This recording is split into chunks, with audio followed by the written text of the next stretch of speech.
All right, welcome back to From Arbitration. Let me start this episode off by telling Cole Billups, thank you so much for the episode last week. That guy did a great job, a really, really good job. Had a great voice for it. I listened to it on the route and thought he did a fantastic job. It really did. So I'm going to try to get him on again. I had a lot of great comments about that episode, and I know he was pretty stoked to do it. He's a great guy. He's helped me out a lot, and I really, really appreciated him taking his time to record that for everybody. And I think that it was extremely educational, and I appreciate him, like I said. Let me thank the Illinois State Association, for being so kind to me. Their business agent, Mike Cariff, reached out to me about coming up and doing some training, specifically about Memphis. And he wanted me to discuss Memphis, how I was able to get those managers, the 3 managers, but more importantly, how are we able to get a district manager? It's the first time in history of the NALC that a district manager was removed from their position based off a joint statement file. How did we get the district manager? And so I was more than happy to do that. I'll go anywhere in the country if y'all want me to come and talk about whatever you want me to talk about. I don't have a problem with that. And so he sent me a TA where National had approved me to come, and they were going. All that means is that they've approved me to come. They're going to pay my expenses, so my mileage per diem and all that stuff. They're going to pay me to come. And wouldn't you know it, that National, specifically this little boy, gets involved with that and says, hey, Corey Walton, he's not coming up there to train. We're not going to allow it, which is funny because, first off, you don't tell me what in the fuck I'm going to do. Nobody does that. So when they said this little boy was saying, we're not going to allow it, I'm like, first off, you ain't man enough to stop me. So I thought that was funny.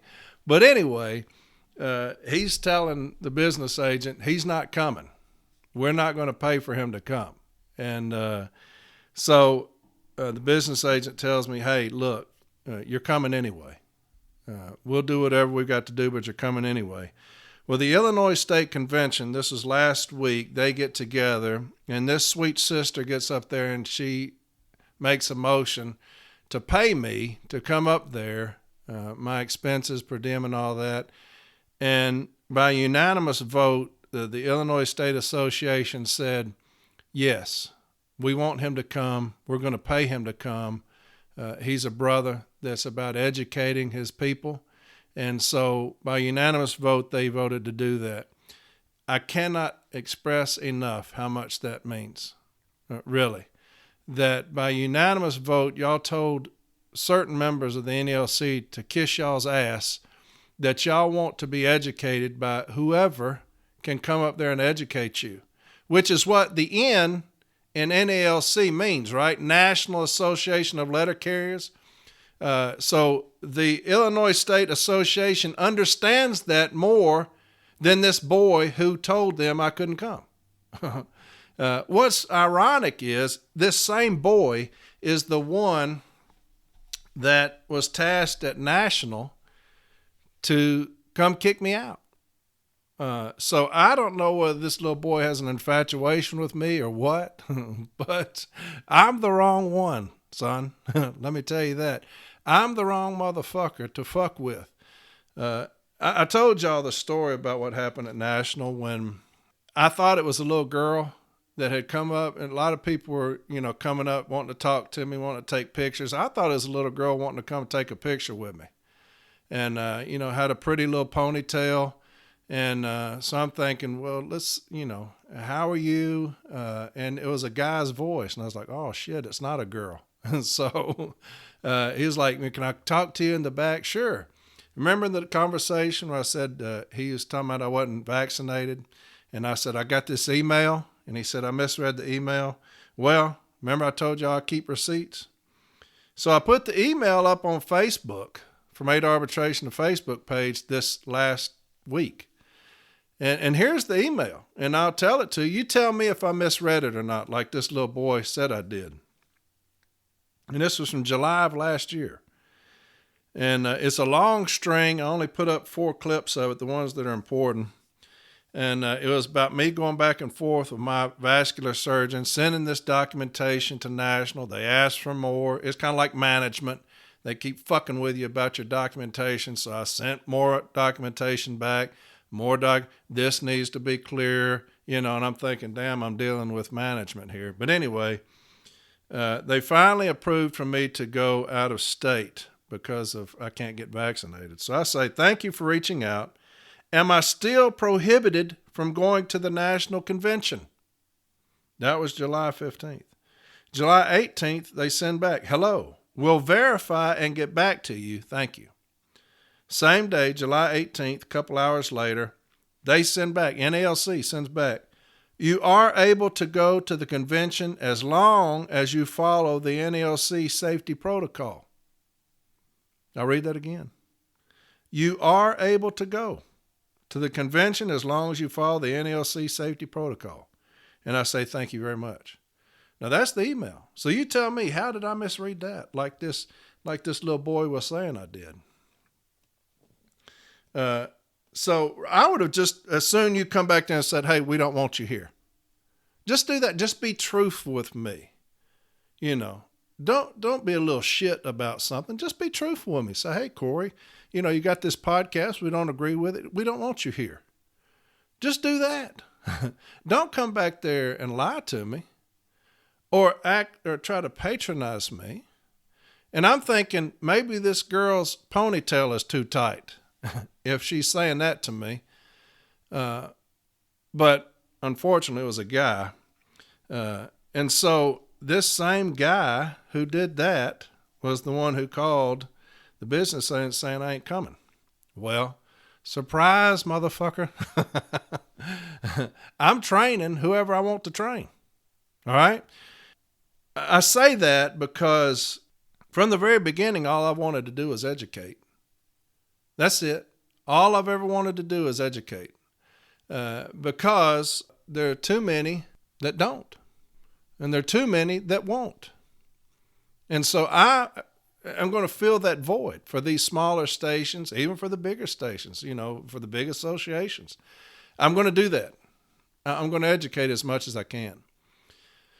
But if you put it upon yourself to fuck with me because of that, like this little boy does, I will make it a mission to fuck with you. So, he's acting right now in his position. I'm sure that since all the heavy lifting has been done with the contract, the elected president's going to stumble back in there probably next week and say, hey, I'm back, I'm ready. So I would look for that to happen, for the elected president to stumble back in there. But this guy that's acting in that position, who's going to intentionally try to fuck with me, this is a promise I'm going to make to you on air. I will do everything humanly possible to make sure that you're one and done as far as your tenure, that you will no longer sit in your seat come this next election. That's a promise I'm going to make to you, is that I will do everything humanly possible to make sure that a fighter is in there, not one who has these little petty-ass little feuds with somebody. Not that person. I want a fighter in that seat, in your seat, and you're not it. Neither is your boss. And so I'm going to do whatever I can between now and the next election to make sure that you will be unseated. Okay? Maybe you'll win. I don't know. But are those out there that are thinking about running that I will put every bit of my energy behind. Okay? I will not be on a ticket, but I will do everything short of being on a ticket to make sure you, sir, are unseated, because one thing you will not do is fuck with me for training your people. Okay? There was something that came out on one of the area newsletters, and this is typical of our union, and it should be a complete embarrassment to them. But it was from this gentleman named Colin, the Chief Retail and Delivery Officer. And this is what it states in part. This is what he states. They also returned, talking about supervisors left this conference that they had. They also returned home with a challenge to improve 3 metrics. Timely mail distribution in accordance with their distribution uptime. Timely movement of carriers to the street within 60 minutes in the office. 90 minutes for walking routes. And a 50% reduction in stationary time. I'm going to read that again. Now, this was put on paper. They're saying the quiet part out loud now. Okay? They're that bold to put this in writing. It says, they also returned, talking about supervisors, home with a challenge to improve 3 metrics. Timely mail distribution in accordance with their distribution uptime. Timely movement of carriers to the street. Listen to that now. Timely movement of carriers to the street, like we're cattle. That's what he's referring to us as cattle. We're nothing more than cattle to them. Timely movement of carriers to the street within 60 minutes. So get these cattle out of the office within 60 minutes. Who cares about the office time, fixed office time, mail volumes? That shows you how damn stupid this guy is. Who cares about all these other things? Timely movement of this cattle to the street within 60 minutes. 90 minutes for walking routes, which makes no sense. What's the difference? And a 50% reduction in stationary time. Listen to this. The results are in, and they are astonishing. Nationally, 45% of all level 22 offices have shown improvement in these indicators. The Atlantic area is currently leading with an improvement reflected in 84% of the offices. The NALC should be absolutely humiliated and embarrassed and ashamed because of that right there. Absolutely humiliated that guy put that out there for everybody to read. What he's saying is, look, we have straight punked the city letter carrier and have straight punked the NALC.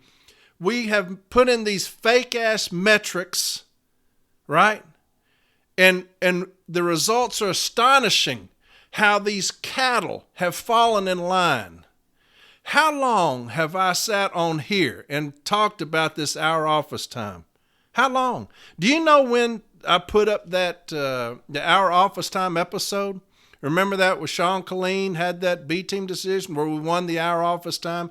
Remember all the times I was talking about, hey, hour office time, it's here. Hour office time, it's here. They're putting up clocks. They're putting up this. Hour office time is here. I was telling the country, hour office time, pay attention to it. I put that episode last November. Last November, 2022 is when I put up that episode.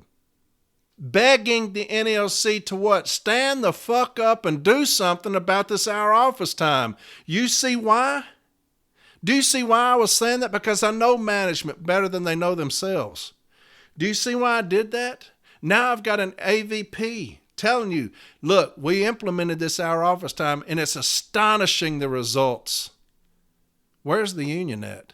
How many times did I say, where's the union? And people called me divisive. I've got newsletters calling me divisive. My ideology is this. Listen, people, wake the fuck up and understand that I'm not here to hurt us. I'm here to educate us. I'm not here to divide us. I'm here to make us stronger. So why? So we can meet these motherfuckers head on. I've been saying that week after week after week. We got to meet these motherfuckers head on, and our union has their head so far up their fucking ass that now we've got an AVP saying the results are astonishing. We got them. We're herding them like cattle. Out of the office in 60 minutes. Load time of 22 minutes. These stationary events down by 50%. How do we do that? By bullying. By bullying the letter carrier. By yelling at them on the workroom floor, by disciplining them, by showing them videos that we made, threatening them with discipline if they don't do that, by badgering the letter carrier day after day after day, disciplining letter carriers with stationary events, putting up clocks, causing the carriers undue stress. Because why? Because of metrics. What's the NALC done about it? Can anybody tell me what the NALC has done about it? We finally got a business agent a month or so ago to finally put out an email about it. I've been begging them to do that for months and months and months. Somebody do something. Listen to this pathetic attempt at an email from a business agent. Here's a business agent that just sent this out. And I want you to understand, when you hear this, what I've been saying this whole time about our business agents. How we're basically 15 different unions. Every business agent, don't allow them to come to this region. Corey's not going to go to Florida. Corey's not going to go to Kentucky. Corey's not going to go to Chicago and train. Keep everybody in their own region. Remember that individual reached out to me? Man, I got my ass chewed out because I'm supporting from Arbitration because they say focus on your region. Here's what happens when you do that, NALC. Here's the repercussions of that when you do that. When you make us 15 different unions. When you make it not the NALC, the National Association of Letter Carriers, but the RALC, the Regional Association of Letter Carriers, which is what this union is. I keep hearing people all the time, we're all the union. Everybody's the union. The only ones who believe that are us down here. National, regional, they don't believe that. It's 15 different unions. Because they don't want anybody talking to anybody else in any regions. You keep our stuff over here. Let them deal with themselves. Let them deal with themselves. What I've always said, California, they need to know what's going on in Miami. They need to know what's going on in Maine, right? Oregon, they need to know what's going on in Tennessee and in Texas. Why? Because things are coming. Be ready for it. So the first time somebody hears of something, hey, we're dealing with this hour office time. What is that about? No idea, but that's what we're dealing with. Well, let's get together and see what we're going to do about it. Just in case it comes to me, here's an email that a business agent sent out. And this is what it says. Now listen to this after all I have been doing, putting up that episode last November, long before then telling people our office time is coming. The hour office time is here. This is what they're doing with this hour office time. How are we going to grieve it? Listen to this. There are some new issues we have recently been made aware of that are starting to come up in this region. Let me read that again. There are some new issues we have recently been made aware of that are starting to come up in this region. This doesn't appear to be widespread. Holy fuck balls. Holy fuck. This doesn't appear to be widespread yet, but we want to make sure we address them before they do. The service in some areas have begun to suggest that carriers are relegated to 1 hour in the office. One of the other issues is the 22-minute load time.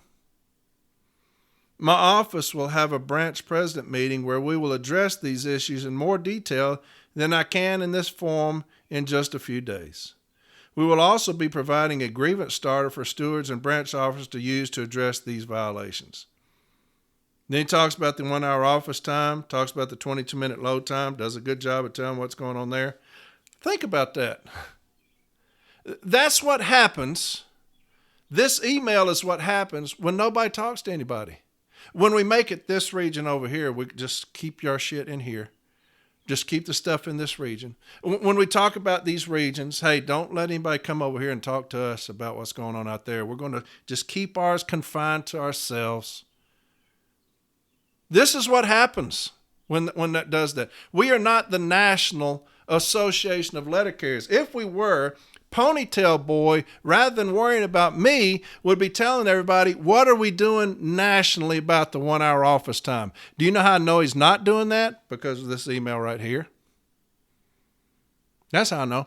Ponytail Boy is worried about Corey going to talk to somebody about Memphis, about educating them on the joint statement and how we can fine tune what we understand about the joint statement. Are we catching everything we need to catch as far as the joint statement and the associated documents with the joint statement? The policy on workplace harassment, the district policy, publication 552. Those things that, for using them correctly, we're able to get what we want. He doesn't want me to go do that. He's so busy worried about Corey that you've got an area vice president coming out there saying, hey, look here, listen to me. The results are in and they are astonishing. This 1 hour office time, the getting the carriers for these stationary events, it's astonishing what we've done to them. And what's the acting president of the NALC doing? He's worried about Corey Walton, city letter carrier from Nashville, Tennessee. Can y'all believe that shit? I've got an area vice president that is kicking us in the face, and you're worried about me? Unbelievable. Unbelievable. We are not the National Association of Letter Carriers. Don't ever message me again with this divisive bullshit. If you're thinking about it, don't do it. Don't do it. Don't you ever message me, anybody, about being divisive. The National Association of Letter Carriers is crippled right now with the leaders that we have. Now, like I said, you've got some dogs up there. You do. You've got some dogs. But we got two people sitting at the top that don't know their ass from a hole in the ground. You're worried about me? And you've got a business agent just now sending out a message saying, some things have come to our attention. It's not widespread. Really? It's not widespread? Somebody needs to get a hold of these business agents and tell them, look, whatever happens in California, if you hear it, let's talk about it. Let's talk about it. If it starts spreading, then we need to be educated on that so that we're not too late, so that we don't have these magazines coming out saying the results are astonishing. The NALC has laid down and let us just trample over the city letter carrier. Too many times on these episodes, I have begged my union to do something about the hour office time. Too many times I have begged my union to do something about the hour office time. And I've got people up there combing their long hair, worried about how pretty does this look back here in this ponytail. That's all they're worried about. And now look at you. Now look how stupid you look. Worried about me. If management, and I'll say this, and I'm going to try to help us out some more here, because the NLC is not going to do a fucking thing. If they are yelling at you, bullying you about an hour office time that's made up, if they're yelling at you, doing things to you about 22 minutes, disciplining you about these load times, I'm going to file a joint statement on it. Because what does the joint statement say about all that? Making the numbers is not the excuse for the abuse of anyone, right? Making the numbers is no excuse for the abuse of anyone. Says something like that, doesn't it? Making the numbers. If you are yelling at me about getting out in an hour, if you're doing anything, clocks, coming up, badgering me, belittling me about an hour, if you're out there berating me about a load time, I'm filing a joint statement on you, because making the numbers, which is what you're trying to do. You got this article now from this area vice president talking about these metrics. Hey, we've sent them back from this conference. We've sent them back to accomplish these metrics. I'm going to ask for the metrics if I'm a city letter carrier. If I'm a shop steward and they're doing these hour office times, ask for the metrics. I want to see these metrics, how you're coming about this hour office time. What are these metrics? They cannot say they don't have them, because you've got an area vice president who's put it on paper. These metrics. Ask for the metrics. I want to see how you came up with an hour office time for everybody. It's a blanket policy, hour office time. He just said it. It's on paper now. That's how stupid this guy is. He's put it on paper. Hour office time. It's a metric. I want these metrics. And if they don't give them to you, it's a 1731 violation. Okay? The stationary events is a metric. Didn't he say 3 metrics? You know what it said? They also returned home with a challenge to improve 3 metrics. 2 of them are with us, 60 minutes in the office and a 50% reduction in stationary time. I want to know how they have planned on meeting these metrics or these goals? What was their training? Let's do that. Let's ask for these metrics. Look, NALC is not going to do shit. We're just now getting business agents to say, it's coming to our attention in our office time. It's just coming to our attention. It's not widespread. It's coming to our attention. Motherfuck, I've been talking about this since last August. Anyway, it just chaps my ass. It does. It just chaps my ass that I'm on here every single week trying to educate. Trying to say, hey, this is coming. Somebody do something. Somebody get involved. Somebody much higher than me, get involved with this. I'm a city letter carrier in Nashville. There's nothing I can do except try to educate. Somebody do something from somewhere. And I've got a little pea brain talking to a business agent saying, hey, Corey's not coming. Don't you have something better to do? Like, educate or have people educate us? Hey, Corey's not going to come up there and talk to y'all. I don't like him. As he swirls his little ponytail around. God, help us, please. This election was the lesser of the two evils.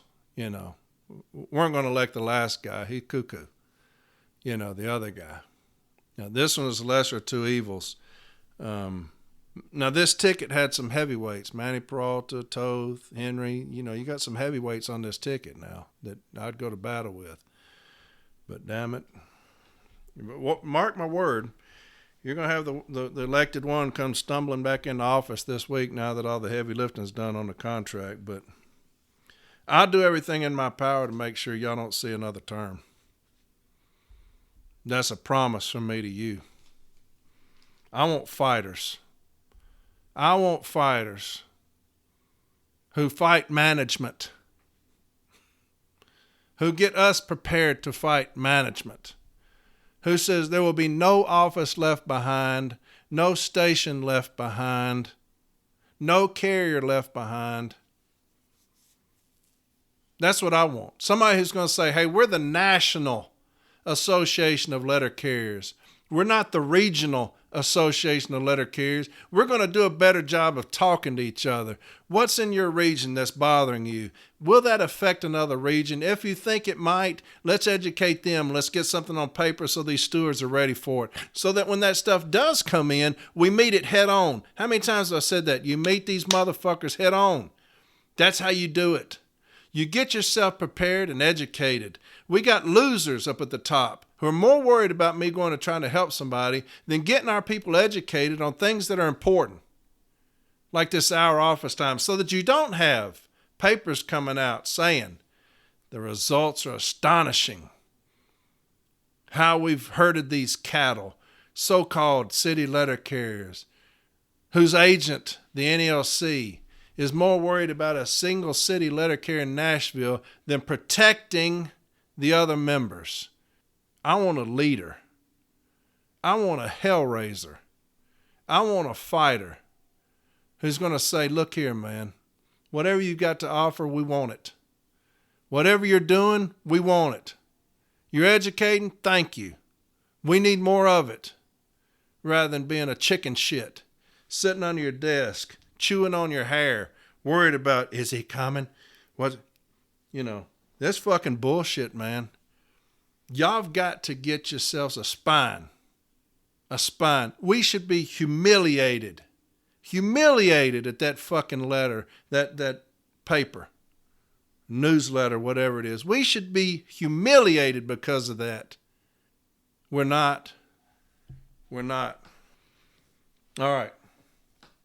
Stationary events. Look, we've got to do a better job at the investigative interview on stationary events. I'm going to read 2 forms of discipline that somebody sent me, okay? 2 forms of discipline that somebody sent me. And here's something somebody else sent me. And I talked to him a little bit about it. But this goes to show you how we've not been educated from our NALC. And they said this, so our start time is getting pushed back half an hour. And I was told by the PM that it's because we don't get out of the office in an hour. Y'all hear me? So our start time is getting pushed back half hour. And I was told by the PM that it's because we don't get out of the office in an hour. Y'all see what I'm talking about? I'm going to get back on that again. I'm not finished chewing on that. Do you see what I'm talking about? When it talks about making the numbers is not an excuse for the abuse of anyone. Isn't that what it says? Without looking at it? Isn't that what it says? Making the numbers is not an excuse for the abuse of anyone. Do you consider that abuse? Do you consider telling me that I'm not getting out in an hour, so you're going to adjust my life? You're going to move my time, my start time. You're going to adjust a work method, my time of coming in. You're going to adjust that based off of a fictitious metric. You don't think that's a violation of the joint statement where it says making the numbers is not an excuse for the abuse of anyone? Why wouldn't we give that a try? Your business agent don't have the guts to do that, but I mean, hell, ain't that what it means? But that's what they're doing. But you're worried about me, so I don't know. All right, so let's get back to stationary events. I'm going to read two forms of discipline, okay, and we're going to talk about it. And we're going to talk about grieving discipline, where the carrier said, I was just working. And we're going to talk about grieving discipline where the carrier went in there and acknowledged that they were doing something, whatever it was. Okay? We're going to beat both forms here today. One where I admitted no guilt, and one where I went in there and just fell on the sword and admitted all my guilt. Okay? So today we're going to discuss how to beat both forms. All right? Hopefully it won't be too much longer. I talked too much about that earlier, but damn it pissed me off. Here's one form of discipline. It says you are a city carrier currently assigned to this station. Postal policy requires you to perform your duties conscientiously and effectively. You failed to meet those responsibilities. Specifically on 6/6/2023, you failed to complete all assigned mail, as well as you failed to fill out a 3996 informing management you would be over on your route. Additionally, so we've got two different things they're going to have to prove here, right? Don't let them just get away with all of this.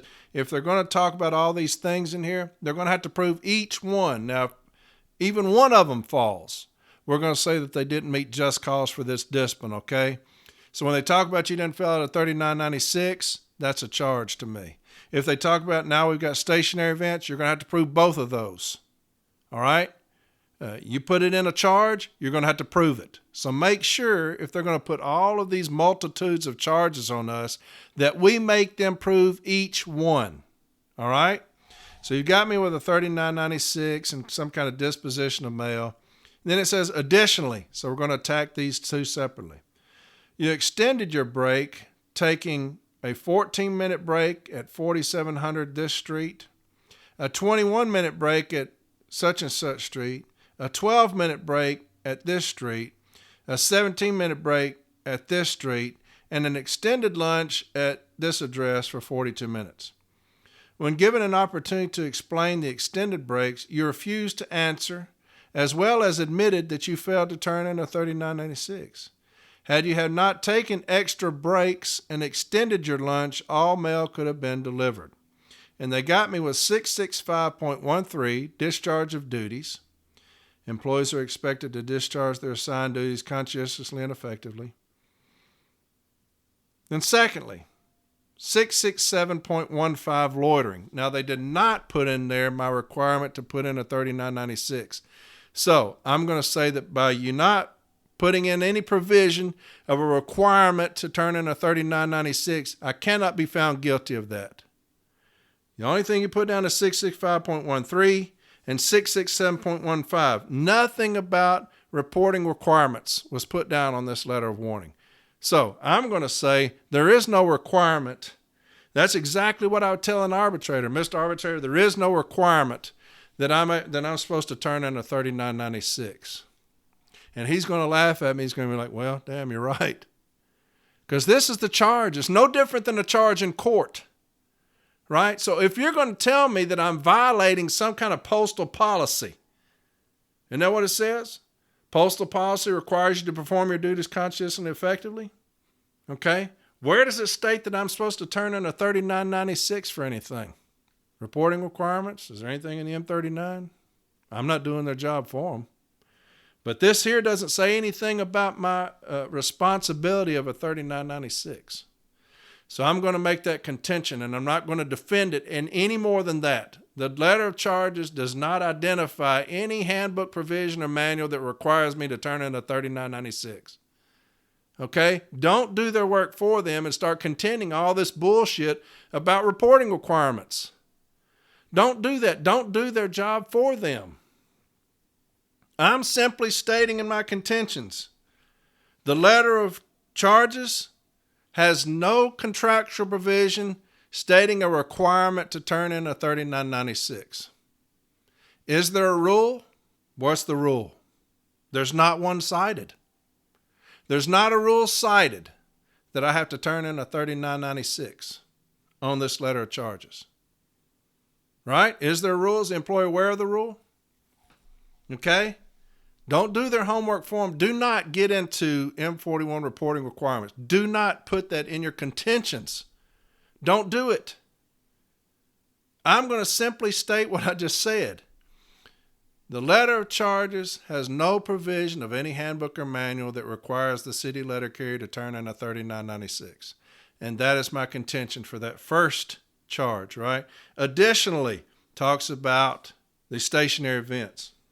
In the investigative interview, shop stewards, you need to ask when they say you took a 40-minute break at this street, ask them to prove it. In the investigative interview, first off, the carrier shouldn't be answered. They should be saying, I'm working. Don't say I'm delivering. Don't say I'm doing anything. I'm working. I'm working. What were you doing at this address? Working. If they continue on, well, this right here says, stewards, get involved. And say, hey, they answered the question. They said they're working. Well, they need to tell me they're doing something. They did. They told you they were working. Shop stewards, do your job in that investigative interview. If they say you're spending a 14-minute break at this address, what were you doing? And the carrier says, I was working. Do not allow management to continue on with questioning after they said working. Don't do it. Say, hey, he said he's working. That's his answer. Well, I'm showing 14 minutes. Okay, well, then you need to prove that. But he said he was working, all right?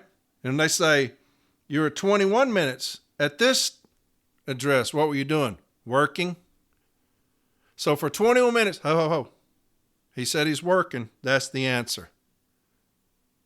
Well, he needs to tell us what he's doing for 21 minutes. He just did. Working. So write that down. That's the answer I'm writing down in my notes. Working.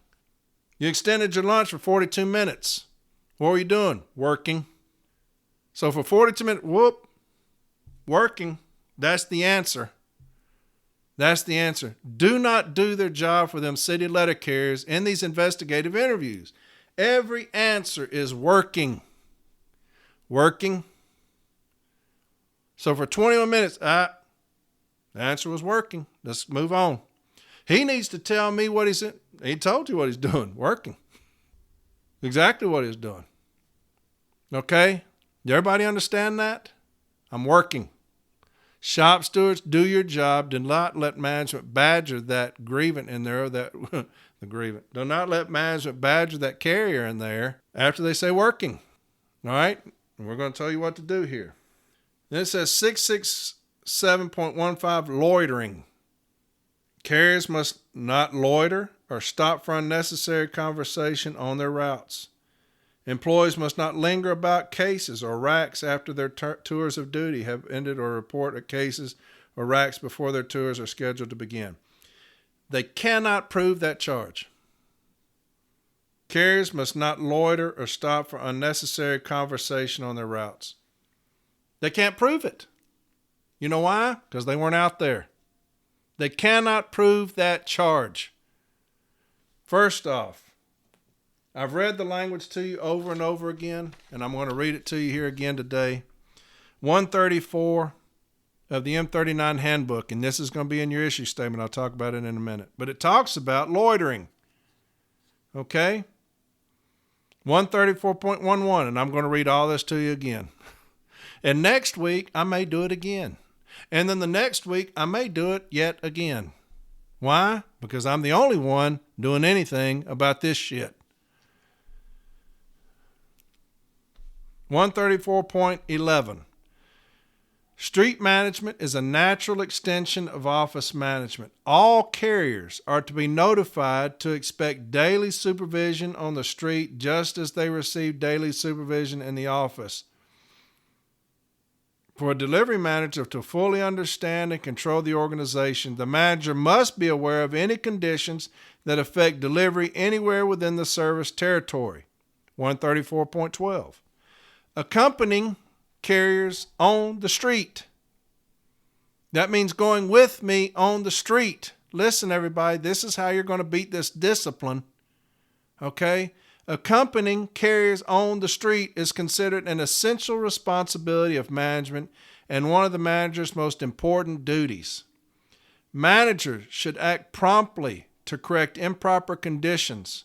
A positive attitude must be maintained by the manager at all times. 134.13. Conservation of energy is most important, and street supervision must also be directed to achieve this objective. Supervisors must not permit unauthorized deviations from the route, engine idling for excessive periods, wasteful driving habits, and unauthorized or excessive vehicle stops and moves on park and loop routes. Listen to me now, because every bit that I'm fixing to read you is going to address this letter of warning. Every bit of it, right here. Techniques, 134.2 techniques. 134.21. The manager must maintain an objective attitude in conducting street supervision and discharge this duty in an open and above-board manner. The manager is not to spy or use other covert techniques. This is 134.22. 134.22. The manager is not to spy or use other covert techniques. That's going to beat their discipline right there, as long as your business agent has the cojones to do this. Mine didn't. Any employee infractions are to be handled in accordance with the section in the current national agreement that deal with these problems. 134.3. Criteria for need. Listen to me. Certain criteria may call attention for individual street supervision. When overtime or auxiliary assistance is used frequently on a route, foot, motorized, parcel, post, collection, relay. Y'all hear me? When overtime or auxiliary assistance is used frequently on a route, foot, motorized, parcel, post, collection, or relay. When a manager receives substantial evidence of loitering. When manager receives substantial evidence of loitering. Now, what did that letter of charges say? Does anybody remember? Were y'all paying attention? 667.15, loitering. Carriers must not loiter or stop for unnecessary conversation on the routes. That's the charge. What does section 134.3 state? When a manager receives substantial evidence of loitering or other actions or lack of action by one or more employees, or when it is considered to be in the interest of the service, the manager may accompany the carrier on the street to determine the cause, or meet the carrier on the route and continue until such a time as the manager is satisfied. That is the requirement, folks. It is not these scanners or the scanner data or the breadcrumbs. It tells you here, this charge says loitering. What does this state? When a manager receives substantial evidence of loitering. I would ask for the substantial evidence of loitering. If they hand you the scanner data, you're going to hand in this step 4 I'm fixing to tell you. They will sit behind these desks and fire us based off of stationary events because of these memos. That's where all this is coming from. We will be fired and out the door if we're not educated. The NALC is not going to do it. They're too worried about Corey Walton going somewhere and educating somebody to do their fucking job. I'm going to do their fucking job for them, and I'm not going to make a penny to do it. And I'll be glad to do that. I'll be glad to do that. And let my ponytail boy We'll call him Pony Boy. What was that on? What movie was that? The Outsiders? Is that what it was? We'll call him Pony Boy. We'll let Pony Boy get up there and condition his hair. How's that? Rather than doing his fucking job. So that's what I'm going to use in my issue statement and one of my biggest contentions, okay? One of my biggest contentions is 134.3 criteria for need. You say that I'm loitering?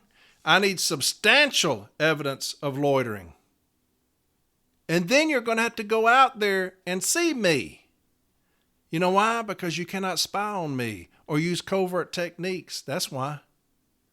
You can't do that. I've got it in writing in the M39 handbook that you can't do it. So when I say I'm working, you better have substantial evidence that I'm not. And that is by means of you going out there and watching me. I'm going to ask for the 4584, and I'm going to ask when they saw him. Did you physically see him not working? No. Did you go on the street as you're required to and take this to them? Say right here it says this. The manager may accompany the carrier on the street. Can you show me where you did this in this letter of warning and saw him doing anything? Can you show me that? Where you accompanied him on the street? Did you accompany him on the street? No. Okay. Then what's this letter of warning for? Because right here it says, if you have substantial evidence of loitering, you got to go with him on the street. So you didn't do that? No. Okay. Thank you. This is how we're going to beat it, folks. And then you're going to have step 4, M1458. M1458. Okay? M1458's got to be in your contentions, and it's got to be in your issue statement. Did management violate Article 19? Okay, and I'll get to the issue statement in a minute. Dear Mr. Sombrato, on several occasions I met with your representative to discuss the above captioned grievance at the 4th step of our contractual grievance procedure. The Managed Service Points MSP initiative is a national program intended to facilitate management's ability to assess and monitor city delivery route structure and consistency of delivery service. The following reflects the parties' understanding of MSP. The parties agree that management will determine the number of scans on a city delivery route. Time credit will continue to be given during route count inspections and will be credited in total street time. MSP does not set performance standards, either in the office or on the street. With current technology, MSP records of scan times are not to be used as time card data for pay purposes. MSP data may not constitute the sole basis for disciplinary action. There you go. This carrier went in there, didn't answer the questions. I'm not required to, because what you did was against the contract. How you saw me was against the contract. I'm not supposed to go in there and implicate myself. Okay? And that's what I'm going to say. The steward should have intervened there and say, if you've seen him doing something, show me. But if you're saying that you're going off scanner data, you can't do that. And that's what I'm going to tell him. You know, you sat at such and such street for 14 minutes. Did you see him do that? Then we're not going to answer those questions because you can't do that. You can't spy or use covert techniques. So it says MSP data may not constitute the sole basis of disciplinary action. This is where we're going to try to get us right here. However, it may be used by the parties in conjunction with other records to support or refute disciplinary action issued pursuant to Article 16 of the National Agreement. That's where they're going to try to get us when we acknowledge or admit in the investigative interview that, yes, I was out there, I was talking with a customer, I was playing with a dog, I accidentally fell asleep. When we answer to the positive, that's where they're going to get us in conjunction with other records to support or refute discipline. That's where they're going to get us, and I'm going to show you how we're going to beat that in a second, okay? So that's what you're going to need to beat this discipline. So my issue statement would simply be, did management violate Article 16 and 19 of the National Agreement via Section 115 of the M39 Handbook, Section 134 of the M39 Handbook, and M Document 1458. When they issued city carrier so-and-so a letter of warning for alleged unsatisfactory work performance. And that's my issue statement. I'm putting all those things in there. I'm not going to make it two different issues. I'm going to put them all in there in the same issue. Did management violate Article 16 and 19 of the National Agreement via Section 115 of the M39 Handbook, Section 134 of the M39 Handbook, and Step 4 or M Document 1458? When they issued city carrier so-and-so a letter warning for unsatisfactory work performance on June 8, 2023. If so, what is the appropriate remedy? That's my issue statement. Then in my contentions, we're going to beat that first charge about the 3996, and I'm going to say management has not indicated any contractual provision which requires a carrier to turn in a 3996 in the letter of charges. The second issue, stationary events. And they're saying extending your brakes. Remember that when I was saying, hey, they're changing the name of it from stationary events to extending your brakes, extending your street time, expanding your street time is stationary events. They're trying to be clever. We didn't say they were doing stationary events. We were saying they're expanding their street time. We're saying that they're extending their street time or extending their brakes. Same damn thing. You've got to see me to prove it. That's stationary events. In my contentions, I'm going to put in there 134, and I'm going to break it down just like I told y'all to do. Most of my contentions are going to be on 134. You can't do it, period. 1458, you can't do it, period. And then when you get to the JCAM, Article 16, we're going to go to 16.1. Page 16.1, when it says just cause principle up underneath the box. The principle that any discipline must be for just cause establishes a standard that must apply to any discipline or discharge of any employee. Simply put, the just cause provisions requires a fair and provable justification for discipline. You cannot prove your charge. You cannot prove I was not working. Why? Because you are not out there as you're required to do under Section 134 of the M39 Handbook when it says, accompany me to the street or meet me on the street. There's a provable justification. Has to be met. You cannot prove that I was not working. Why? Because you didn't go out there. You spied on me and used covert techniques to gain the information that you used against me in this disciplinary matter. That's how you gained the information that you used against me, is you spied on me and used covert techniques. Right? Hope I'm not going too fast for y'all. Here's another form of discipline. On June 3rd, you were sitting at your house not delivering mail from 10:05 to 10:23, 10:25 to 11:12, and 4:42 to 4:51 for a total of 33 minutes spent at your house not delivering mail. This 33 minutes is above and beyond the time allotted for your 2 10-minute breaks and 30-minute lunch. A pre-disciplinary interview, your day in court privilege, was held on June 7th, 2023, with you regarding consideration of disciplinary action against you. The interview afforded you an opportunity to give an explanation regarding the circumstances of the matter. You stated that you did understand ELM 665.15, shown below. You stated that you did understand that you were allotted 2 10-minute breaks and a 30-minute lunch. You also acknowledged that you understood you were not to combine your breaks and lunch. When asked about your stationary events, you stated you had no answer for the excess 7 minutes spent at this address, which extended your break. For the 17 minutes extended lunch at this address, which is your home address, you stated you have an issue with your feet and it's difficult to be on them that long. For the 9-minute stationary event at your home, for this thing you stated was once again because of your feet. To conclude the interview, you were asked if you had anything to add. You stated no. And so then they have a letter of warning. This is a 7-day, and they've got 665.13, discharge of duties. Employees are expected to discharge their assigned duties conscientiously and effectively. 665.15, obedience to orders. Employees must obey the instructions of their supervisors. If an employee has reason to question the propriety of a supervisor's order, the individual, you know that language. And so here we have a carrier acknowledging, yes, I have problems with my feet. To me, again, I'm saying I'm working. I'm saying I'm working. So when they start talking about stationary events, shop stewards get involved. Say, now stationary events, what are you talking about?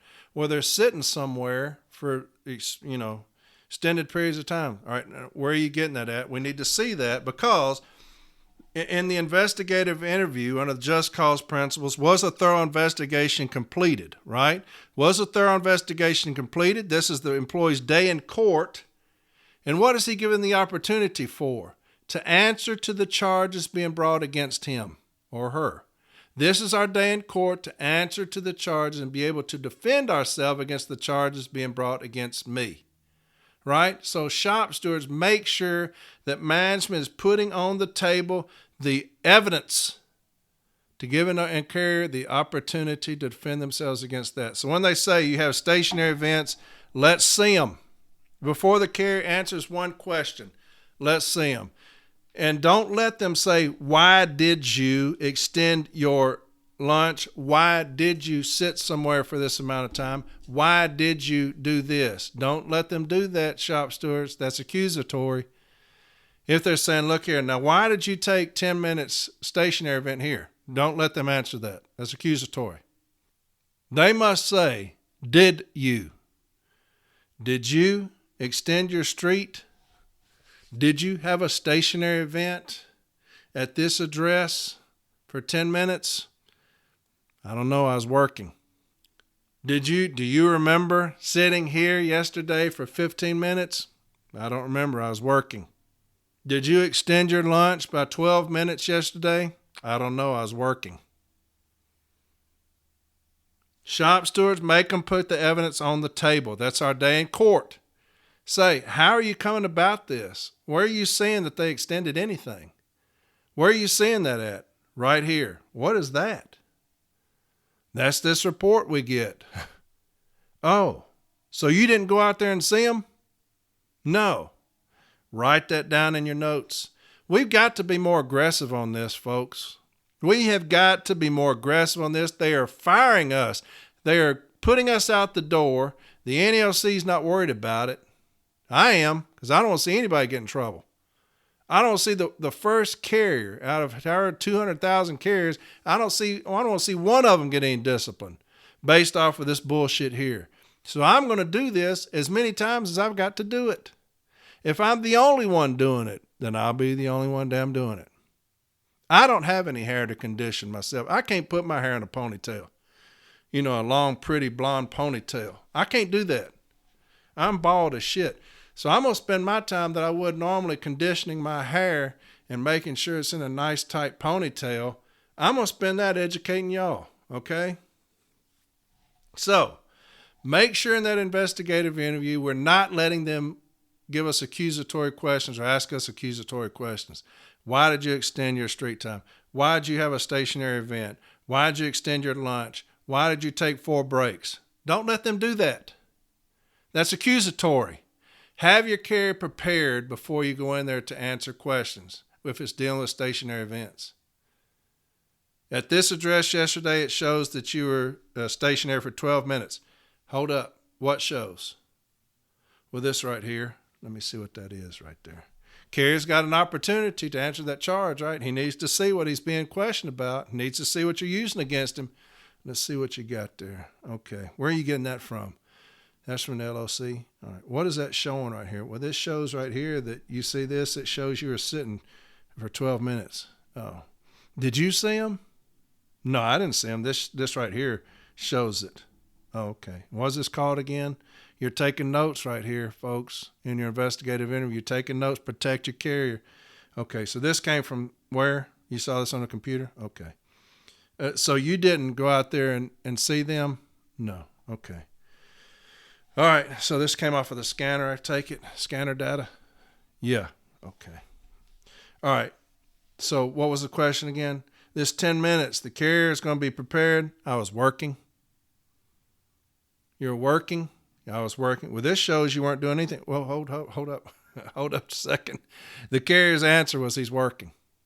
You need to be quiet. I can get into a whole nother thing right here. We're asking him, not you. Okay. I'm going to be quiet then since you told me to be quiet. Now we got a wine garden violation. But anyway, you know what I'm saying. So have the carrier ready to answer, I'm working, because you cannot prove I wasn't because you weren't out there. Now, if you say I was delivering, and they're going to say, well, you're sitting still, you're not doing anything, we're still going to get them with the spying and using covert techniques. I'd rather them say working. Working. Because I can be doing anything. I'm working. DPS could have fallen.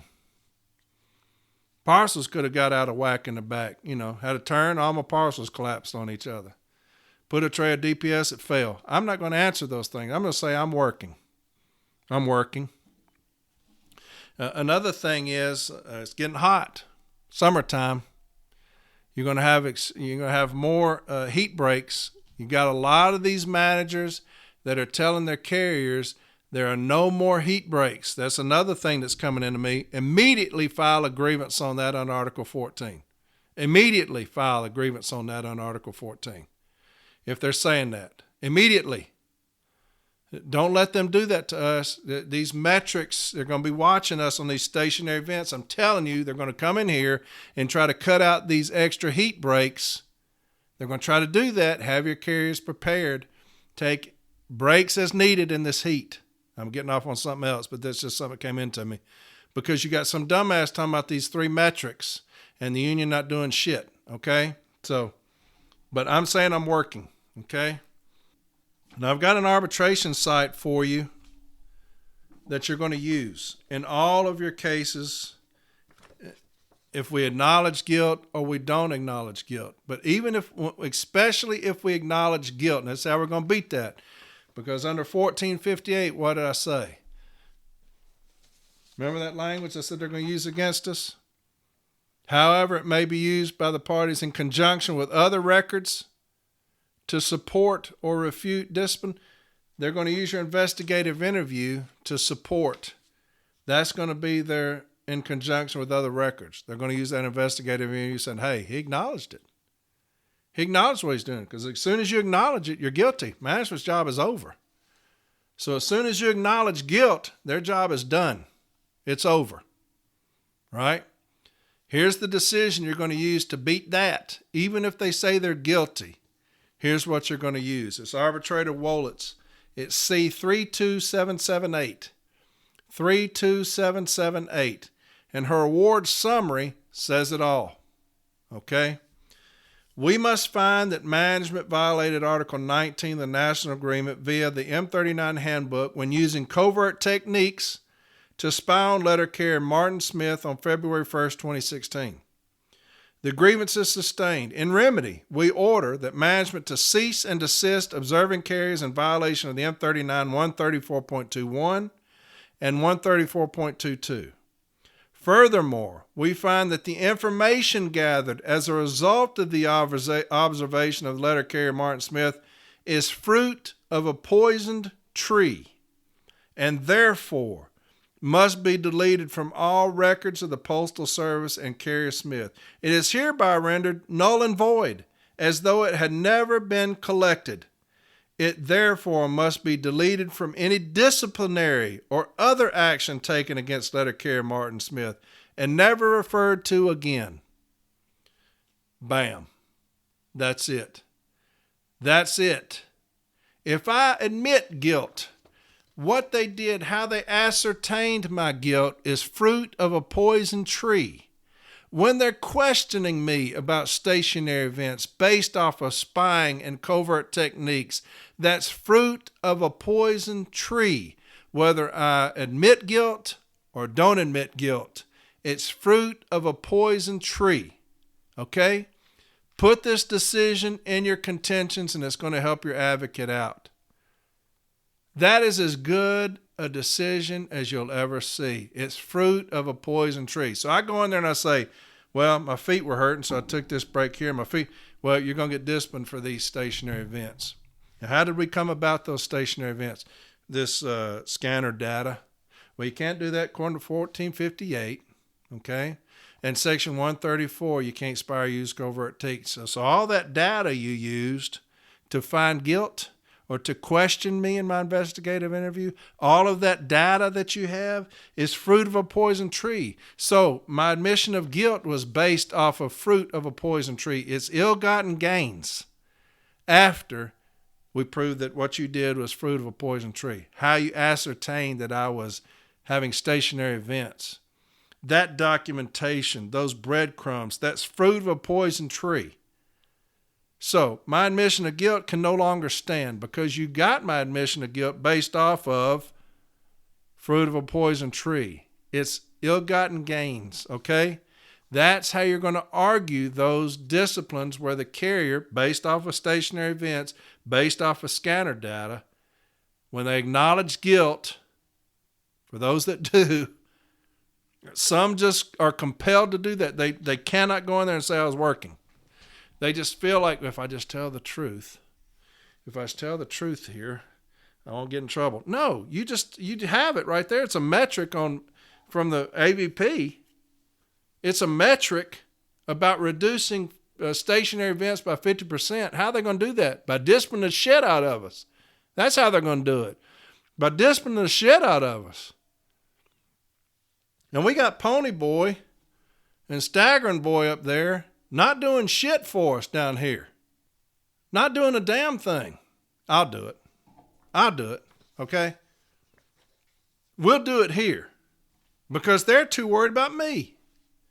I need to get off of that. That just pissed me off, though. To not do a damn thing and get mad about somebody who's doing something. You know? So that's how I'm going to beat those disciplines, all right? If I admit guilt, put that decision in there, 32778. If I admit guilt, that's fruit of a poison tree. It's ill-gotten gain. You question me based off of fruit of a poison tree. Okay? That MSP data. The scanner data. That's what you used, okay? You spied on me and used covert techniques. If I don't acknowledge guilt, I say, hey, I was working, they're going to give it to me anyway. That's provable justification. You cannot prove your charge because you didn't see me doing anything.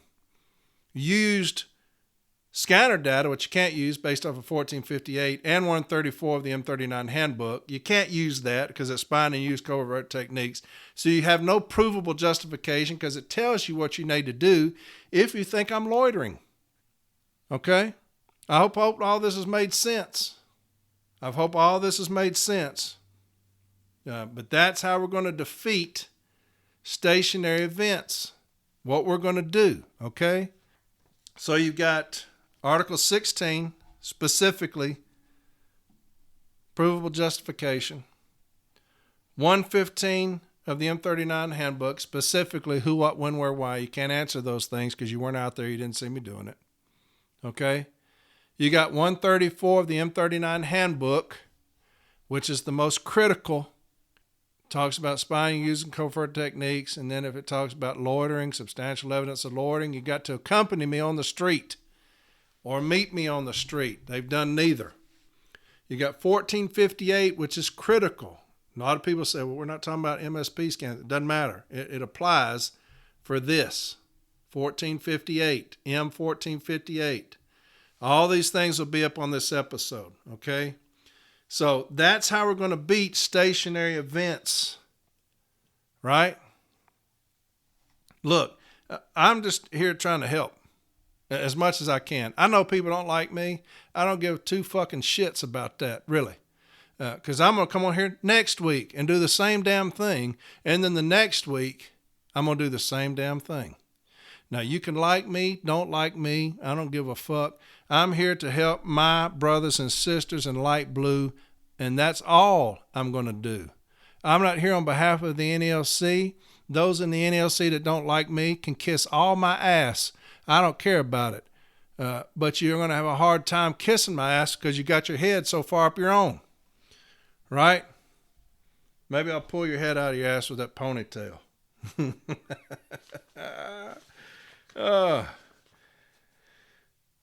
Hey, business agents, let's quit treating management with kid gloves, okay?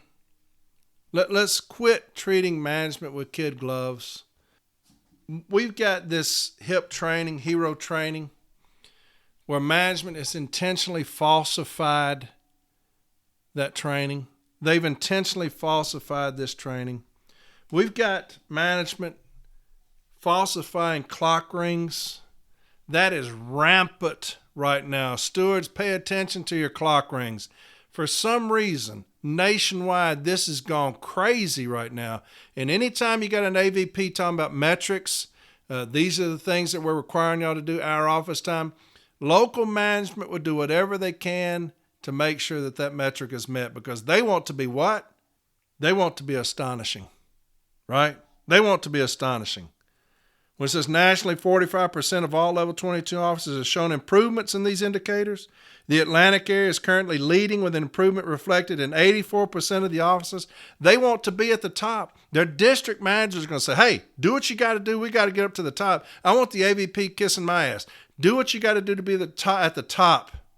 Well, we're going to have to edit some clock rings, falsify clock rings. It doesn't matter if you falsify clock rings. You know why? Because the union doesn't care. The union doesn't care if you falsify clock rings. They don't care. Do you know how I know that? By decisions that are being sent to me. I've had a decision where a manager got caught falsifying clock rings. We caught him. Falsifying all the carriers' clock rings to show that they were out of the office in an hour, even when they weren't. And you know what happened? Nothing. No cease and desist. No nothing. Just some simple chicken shit language. Management will comply with this. Nothing about falsifying. Nothing about cease and desist falsifying. Nothing. I'm going to read a pre-arb right here. Now, this is where management was caught falsifying clock rings again. We had a previous B-team decision. They did it again. Now, here's where we're talking about treating management with kid gloves, okay? About falsifying clock rings, falsifying heat training. You heard the B-team decision I read a couple of weeks ago, where management had no contentions, yet we don't even get a cease and desist. They just said, do the training, right? I think it's cease and desist 14, but nothing about falsifying. Didn't even put down falsifying. Here's a pre-arb that was just sent to me this week. As a result of our meeting at the area regional level, the above caption grievances are resolved in the following manner. The joint file shows management was in violation of 29 U.S. Code 216B. See below, when they improperly changed employee clock rings. Improperly changed. In other words, they falsified them. Okay? Then it gives the language of 29 U.S.C. It says, taking the nature of the grievance and staying in accordance with the prior Step B decision. The below employees listed will all receive a one-time lump sum payment of this amount minus standard deductions to ensure future compliance. You got that? They gave them a little money to ensure future compliance. Listen to this now.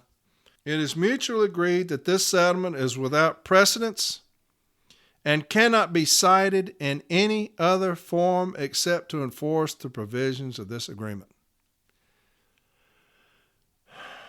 Y'all hear that? It is mutually agreed that this settlement is without precedence, so it doesn't set precedence, and cannot be cited in any other form except to enforce the provisions of this agreement. So management was caught falsifying clock rings, editing our clock rings against our knowledge. We caught them, have a B-team decision, a prior B-team decision. We couldn't even get a cease and desist, and you write that language on there that means these carriers, that can't be used against management in the future. You can't cite that decision. They'll never know. If I'm labor, and you come up and say, hey, you've done this before, where does it say that at? This pre-arb, hold up. You can't cite that. It says at the bottom, you made this decision absolutely worthless when you did that. It's not worth the paper that's written on except paying a little bit of money. That's treating management with kid gloves, and I don't understand why we're doing that. They're falsifying clock rings. We can't get a cease and desist. We make it to where you can't use it anymore. They're falsifying clock rings. They're falsifying hero training. And we just tell them that's okay, just do it again. That's the reason management is emboldened to do that. I got sent an impasse this week on a city carrier who falsified COP, continuation of pay, documentation. Now, the B team decision for us was very good. Very good. Matter of fact, it called into question whether she did or not. I would have been very comfortable taking it to hearing. Management removed this carrier. Never been in trouble before. Never got anything even remotely resembling a falsification of anything. Management removed this carrier for that single event of falsification. Removed them from their livelihood. And the business agent's office pre-arbed it to let this carrier resign. Not bring her back. We didn't even fight for her. To let her resign, even though we called into question whether she falsified it or not. We agreed to let them resign. What in the fuck is the difference? We got one that we can prove probably didn't do what you're saying, and we agreed to let her resign. Here we've got management falsifying heat training, falsifying editing clock rings. We don't even get a cease and desist on them. We make it to where they can't even use it again. Why are we treating management with kid gloves? What are we so scared of? What? What are we doing? Why are we so terrified of these bitches in management? Why? I'm telling you this. If I was president of this union, that would end tomorrow. It would end. I would say do not ever sign another settlement saying it's not precedent or not citable. And when it's talking about the falsification of clock rings, when it's talking about falsification of heat training, don't you ever put my carriers at a disadvantage like that again. Ever. I will take up residence in your fucking office if you do that. You send that to arbitration. If management is caught falsifying clock rings, they're going to fire us on the very first time. They're going to fire a letter carrier, and I can't even get a cease and desist on these motherfuckers doing it because our business agents have their tongue so far up their ass they can't even see what they're doing. Why is that? NALC, National Association of Letter Carriers. Why are we letting our business agent's office piss on our city letter carriers like that? They're firing us, folks. We're on the street for an alleged violation of falsification of some kind of documentation. They fired us, and we agreed. Let them resign. On a kind of a simple little nothing case. Really. They fired us. We can't even get a cease and desist on them falsifying clock rings. What's the difference? We make it to where they can't even cite the decision in the future? What's the difference? We got management falsifying clock rings showing that we're out of an office when we're not, and we can't even get a cease and desist on it. We get some mealy-mouthed language on management will comply with this section of the whatever. Don't even get a cease and desist on falsification of clock rings. What are we scared of, NALC? Why are we so timid? Why do we tiptoe around management hoping they don't turn around and say boo? Man, meet these sorry motherfuckers head on. That's what you do. You falsify something, motherfucker, I'll see you in arbitration. I'm going to see you in arbitration. You falsify one fucking thing on my brothers and sisters, that bitch ass is going to be in arbitration. And we can't get shit. Why? Because our union is lost at the top. We got too many motherfuckers walking around worried about Corey Walton where he's going to do their fucking job and tell the business agents, quit pissing on your people. Man. God, dog. If y'all love the city letter carrier half as much as I did, that shit wouldn't be happening. Half as much as me, that shit wouldn't be happening. But we tiptoeing, man. We're tiptoeing around these motherfuckers, and they are taking us to the cleaners. The city letter carrier is being abused because your business agents ain't doing a fucking thing. Most of them. Most of them. It's fucking pathetic, man. It's fucking sorry-ass, pathetic bullshit. So, that's my episode for this week. Hope y'all enjoyed it. Man, we're going to get a change at the top if I got anything to do with it. I will spend 3 years of my life making sure that we do. We need to get back to the old union of hellraisers, right? Of hellraisers that meet this shit head on They don't sit there and worry about our hair and worry about Corey Walton and all this bullshit. They're worried about representing city letter carriers and making sure that the business agent's office are talking to each other, saying, hey, I'm in California. This is happening. Be ready, Miami. Be ready, Florida. Be ready over in Maine. Be ready in New York. Be ready. Things are happening. That way, when you have a podcast that's been talking about something for 6 months later, you'll say, this is just now coming up. We've never heard of it before. We don't know what's going on, but it looks like they're doing something like a 1 hour office time or something somewhere, so we need to be ready for it. That right there is fucking pitiful. That I've been on here since November, since August, talking about our office time. Well, this didn't just coming up. It's just now coming up here. Hopefully we can help y'all with it. Talk to each other, business agents. When you meet, talk to each other. Get a fucking game plan. Quit being the RALC. Quit being the Regional Association of Letter Carriers. It's the National Association of Letter Carriers for a reason. Because we're brothers and sisters all across this nation. And everybody needs to be aware of what's coming. Not just this region over here. We're going to deal with it over here. The other regions, they can go to hell, fight for themselves. That's pitiful, man. That's piss poor. That's fucking pathetic because my brothers and sisters are nationwide, baby. Anywhere I go, I tell them I love them. They're my people. But these regions got to get out of that shit, man. Oh, well, this region here, we're going to protect our own. Those others, good luck to you. What's going on in your region? I can't tell you. I can't tell you what's going on in our region. Well, y'all deal with this hour office time? Oh, can't say anything about that because this is our region here. We're going to protect our region. Good luck to y'all. That's pitiful, man. Y'all are some chicken shits. Truly. Some chicken shits. I can't wait for Boston. I can't wait for Boston. I'm going to have a fucking sign on my head saying, I'm Corey Walton, come get some. Damn, this is pitiful, man. Our union is pitiful as fuck right now at the top. Like I said, you got some fucking monsters up there that are willing to fight, but damn it. And we got some that are MIA, don't know what the fuck they're doing. I guarantee you they're going to come stumbling back in the office next week. Watch and see. Now that all the heavy lifting is gone. Worried about me. You got another one doing fucking hopscotch with a ponytail, talking about Corey, this and that. Unbelievable. Okay, that's it for this week. Next week, I'm going to talk about rollaway, runaway accidents because that's a hot topic. And I'm going to get you ready to beat any and every rollaway accident that you're having to deal with because that is something going on nationwide as well. All right, so next week, pay attention.